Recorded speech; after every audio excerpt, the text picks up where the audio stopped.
Mark was just on a regular fishing trip when he stumbled upon something extraordinary in his fishing net. Among all the other fish was a strange creature that immediately caught his attention.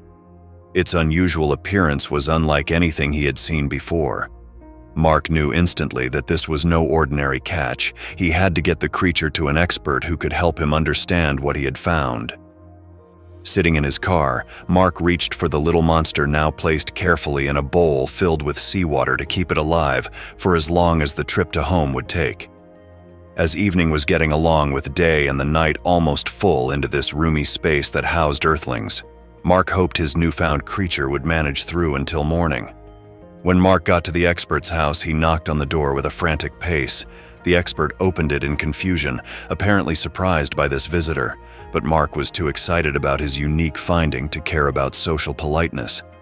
The expert looked at the creature once and then immediately stepped back. "Where did you catch this, Mark?"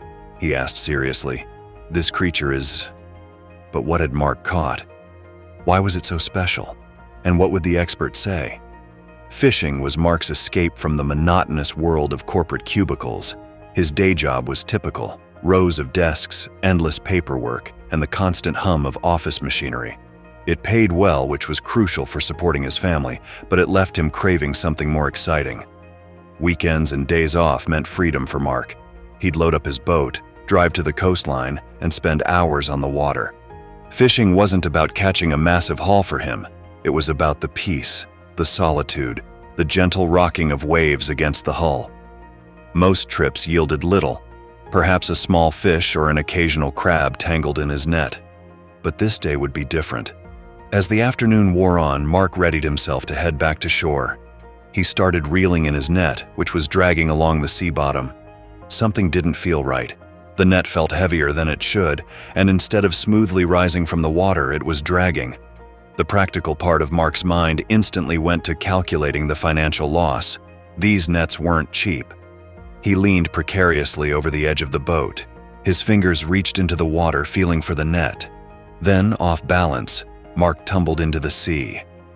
Cold salt water rushed around him as he carefully worked to free the tangled net, the boat bobbing nearby. Sopping wet, Mark made his way back on board and began to sort out his catch. Little fish were flipping around the deck. He went about putting them back in the water mechanically, a task he had done countless times. Then, something stopped him, a creature unlike any he had ever seen.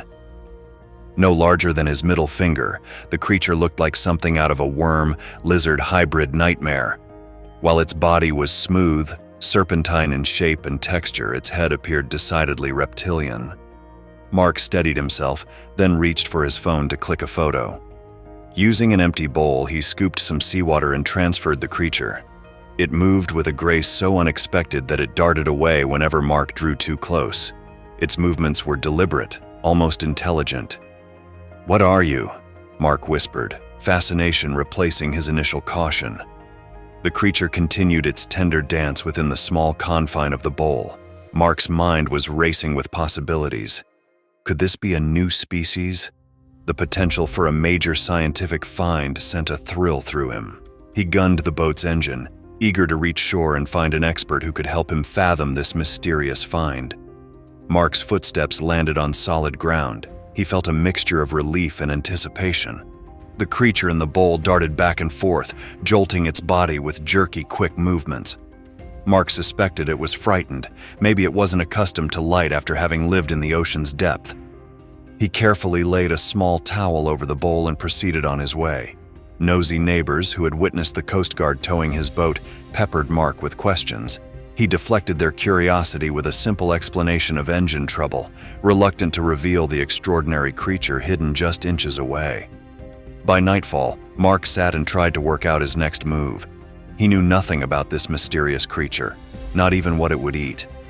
Mark made up his mind to see Theo, the only expert he truly trusted, despite the late hour. The knock interrupted dinner. The door opened to show a rather annoyed Theo, with Clara standing behind him. The urgency in Mark's tone overrode any plans the evening might have held. When the glowing creature was revealed, the room fell silent. Its bioluminescent body shifted with mesmerizing colors, captivating everyone present. Clara's journalistic instincts sparked to life, while Theo's scientific curiosity began to override his initial reluctance. By morning, Theo's living room had been converted into a makeshift research station. Microscopes, journals, and test tubes littered every available surface as Theo studied the creature with fastidious scrutiny. Its behavior was in complete contradiction to all known knowledge of marine biology, suggesting something quite extraordinary. The ability of the creature to produce light was apparently subjected to external stimuli, sound, movement, even human emotions. Mark thought that maybe it was trying to communicate somehow, and the theory fascinated Theo and Clara. Clara dove deep into research, digging deep into maritime archives and folktales. She found whispered legends of the luminous sea guardians. One text described mysterious beings called the Luminari that bore an uncanny resemblance to their captive. News spread like wildfire. Every detail was magnified by social media, and a local gossip grew into a nationwide media sensation.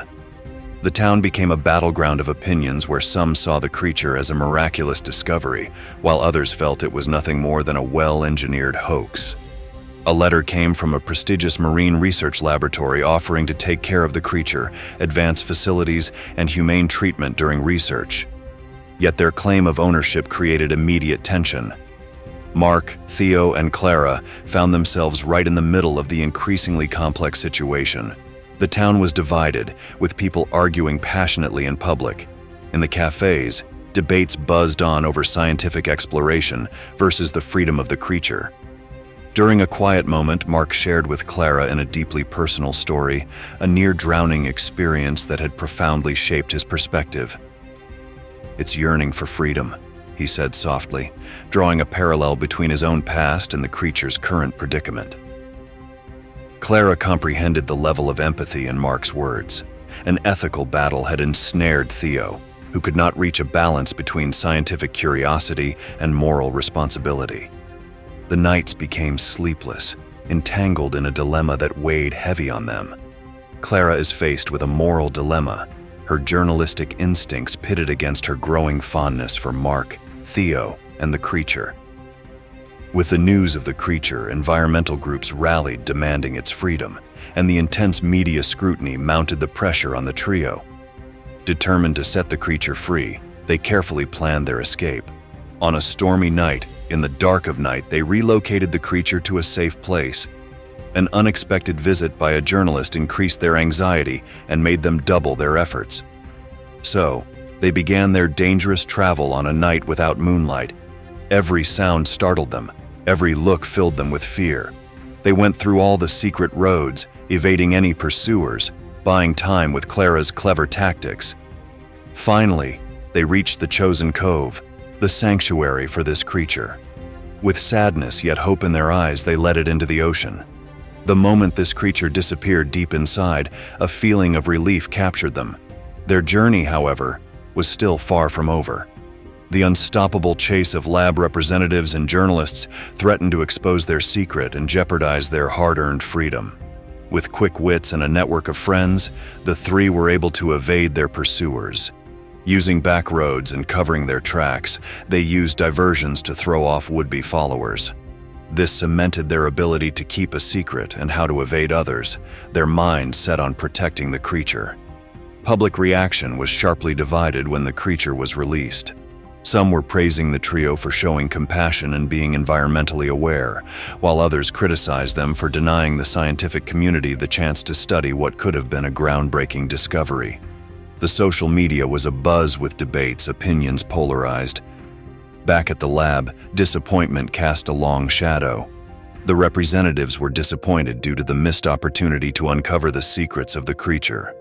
Their elaborate preparations and expectations had been shattered. Faced with questions from colleagues and sponsors, they grappled with their failure. It became clear that the main motive of the three was to save the creature from laboratory tests. For them, all other considerations had to take a back seat to uphold the creature's freedom and dignity. The secrecy and the elaborative escape were all to serve this noble cause. Mark had been a simple fisherman, and yet now he reflected on how things had come to this. He realized that all wonders of nature needed to be preserved, along with the balance in marine life. His view towards the sea and its secrets had changed. He was filled with a deep sense of responsibility. In a stirring article, Clara decided to focus on the human spirit and compassion that had, in fact, driven 3 human beings to commit such an act. She elaborated on the bonding that Mark, Theo, and she developed, which was beyond professional levels.